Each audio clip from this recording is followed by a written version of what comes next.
দুইজনেরই বেদনা এক। একজন নিজে গুম হয়ে দীর্ঘ ৮ বছর অন্ধকার প্রকোষ্ঠে থেকে এখন রাজনীতি আর ভোটের মাঠে। আরেকজনের ভাই গুমের পর এখনও নিখোঁজ।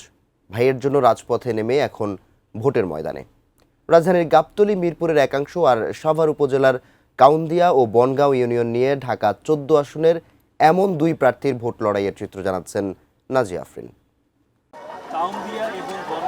যোগাযোগ বিচ্ছিন্ন সাভার উপজেলার কাউন্দিয়া ইউনিয়ন। গুরুতর অসুস্থ রোগীকেও নদী পার হয়ে আসতে হয়। এই নদী পারাপার হতে গিয়ে প্রতি বছরই অনেক মানুষ প্রাণ হারায়। এরপরও ঢাকা ১৪ আসনের এই এলাকাটি বিচ্ছিন্ন দ্বীপ হিসেবে অবহেলিত থেকেই গেছে। এই যে অসুস্থ রোগী আসতে পারতেন, দেখতেছেন তো, এরকম হাজার হাজার ঘটনা আছে। একটা ব্রিজ দিলে কয়টা লাগবো, কত ব্রিজ হইতেছে, কতখানে এখানে ব্রিজ হইতেছে না। নাগরিক সুবিধা থেকে বঞ্চিত এলাকাবাসী যারা ছিল তারা বললো যে এটাকে দ্বীপ, এটা যত শোষণ করে। আমি এখানে 2010 থেকে আছি, তো এর মধ্যে অনেক মানুষ মারা গেছে। ছোট বাচ্চা নিয়ে একা একা যাই, খুবই ঝামেলা। অ্যাম্বুলেন্স আসতে পারে মানে রোডের ওই সাইডে, মানে নদীর ওপার। মিরপুরের দারুসালাম, কল্যাণপুর সহ বিভিন্ন এলাকা নিয়ে গঠিত এই ঢাকা ১৪ আসনে এবার ১২টির বেশি দল নির্বাচনে অংশ নিচ্ছে।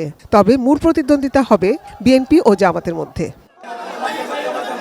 বিএনপি প্রার্থী হিসেবে সানজিদা তুলি রাজনীতির মাঠে নতুন হলেও দীর্ঘ ১৬ বছরে গুম খুনের শিকার পরিবারগুলোকে নিয়ে মাঠে নেতৃত্ব দিয়ে এক ভিন্ন ইমেজ তৈরি করেছেন। গুমের শিকার তার ভাই এখনও নিখোঁজ। ধানের শীষের প্রার্থী হিসেবে এই আসনের মানুষের ঘরে ঘরে পৌঁছে দিচ্ছেন নতুন দিনের বার্তা। বিজলি কেবলস এর স্কিন কোটেড ইনসুলেশন আগুন প্রতিরোধী। বিজলি কেবলস, নিরাপদ আজীবন। চাঁদাবাজি এগুলোর ক্ষেত্রে একদম জিরো টলারেন্স আমাদের। সো আমরা এই ক্ষেত্রে কারণ আমার সামনের প্রজন্ম, ভবিষ্যৎ প্রজন্ম যেন ভালো থাকে, ভালো মানুষ হিসেবে তাদেরকে গড়ে তুলতে পারি, প্রত্যেকটা নাগরিক যেন নিরাপত্তা পায়, সেই জন্যই আমাদের প্রধান লক্ষ্য। ধানের শীষ না পেয়ে স্বতন্ত্র প্রার্থী হিসেবে নির্বাচনে অংশ নিচ্ছেন বিএনপির সাবেক নেতা এস এ খালেকের ছেলে এস এ সিদ্দিক সাজু।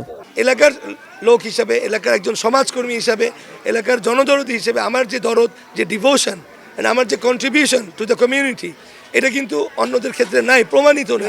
এই আসনে 10 দলীয় জোটের প্রার্থী ব্যারিস্টার মীর আহমদ বিন মীর কাশেম আরমান নির্বাচিত হলে এলাকার চাঁদাবাজি নির্মূলে কাজ করার অঙ্গীকার জানান জামাতের এই প্রার্থী। জামাত নেতা প্রয়াত মীর কাশেম আলীর পুত্র ব্যারিস্টার আরমান নিজেই গুমের শিকার হয়েছিলেন। দীর্ঘ 8 বছরও বেশি সময় তাকে আয়নাঘরে রাখা হয়েছিল। ব্যাপক সাড়া পাচ্ছে মাঠে, সবচেয়ে বেশি সাড়া পাচ্ছে নারী ভোটারদের কাছ থেকে। দ্বিতীয় সাড়া পাচ্ছে এমন তরুণ ভোটাররা যারা কখনো ভোট দেয়নি, যারা জুলাইতে মাঠে ছিল, এবং তাদের সবার আকাঙ্ক্ষা একটাই, আমূল পরিবর্তন। মার্কা ও আদর্শ ভিন্ন হলেও 3 প্রার্থী গণভোটের হ্যার পক্ষে তাদের অবস্থান জানান।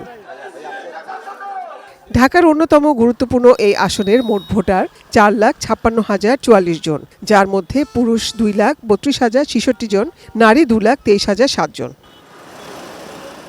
Nazia Afrin, AG News, Dhaka.